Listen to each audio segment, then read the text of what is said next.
Continuing with our discussion of the last question, we were on to the point that certain deprivations can be healed in therapy, certain deprivations can be healed in life experience. Right. Certain deprivations, one has to accept that they cannot be healed. I'm not saying this is true for everyone, but some may have to. And then those deprivations have to be so profoundly understood that they turn into symptoms, to use Lacan's word, where the symptom is separate from the suffering. That the symptom continues, but the suffering associated with the symptom is very low, almost bearable, I would say, very low. So it has been deprived of much of its suffering by such a profound understanding in catharsis. So then it becomes a question of a glass as much full as it is how to look at it.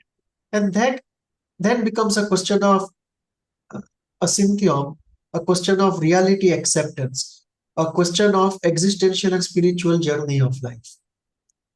And so what starts off as an inquiry into deprivation goes into much larger spiritual and philosophical issues of what is deprivation, why should there be deprivation at all, and how to live with deprivation if one has to. And this then becomes a kind of a self journey, often much longer than therapy.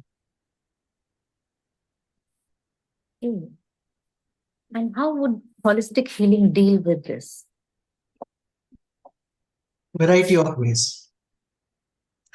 Take the first one of idle therapy.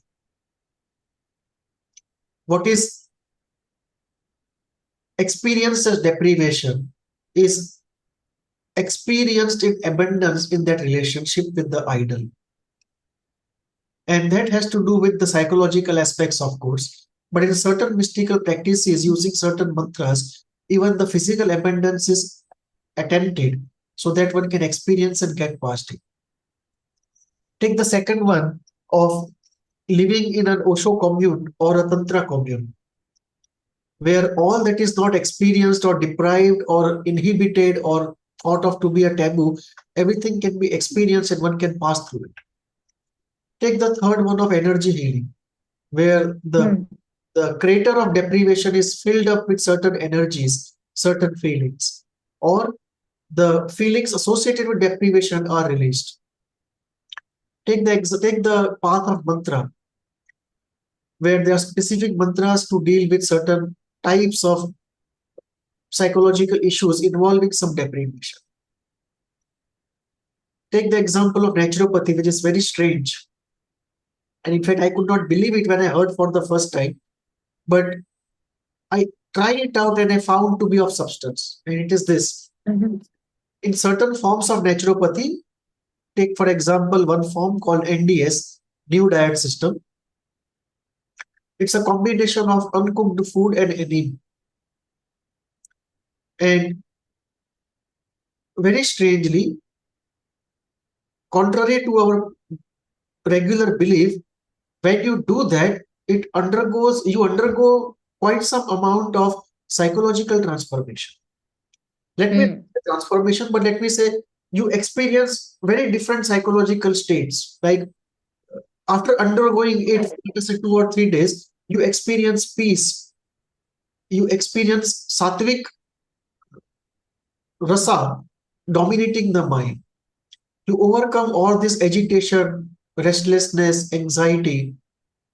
You also get some improvement in depression. Now, this is something difficult to say scientifically speaking, but I'm sure a few empirical investigations that will be born through.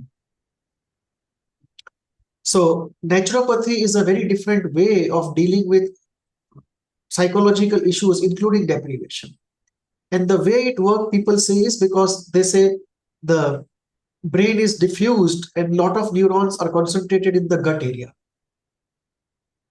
And this I've experienced personally, that if you do it into a very peaceful, very sattvic state of mind, and there is a substantial relief from haste, anxiety, agitation, irritation, which have become almost second nature to all of us in this modern world of running around. And then you have spiritual practices. And there I would say there are two different types. There are some theistic spiritual practices, and I would include even the Buddhist practices in this. Although technically Mm. Buddhism is a theistic path. But if you look at the way the sadhana happens using the statue of the Buddha and all the stories about Buddha, Buddha is virtually a god. So although they say conceptually a theistic path, but actually it's more or very near to the theistic path. Yes. And these theistic spiritual schools, they are very good in helping one to overcome deprivation by living it out in a psychological way with the deity or with the object of meditation or certain techniques of meditation. On the atheistic parts, slightly more difficult, slightly more mystical, but they too have a claim. I have no experience of it, but they do make a claim of being able to deal with certain psychological issues, including those of excess and deprivation. So, a basket of holistic healing techniques, especially coming out from Hindu spirituality, to engage with this area of what is your deprivation. One more deep water drilling into the crust of the mind. See you all again on another subject. Namaste. Namaste.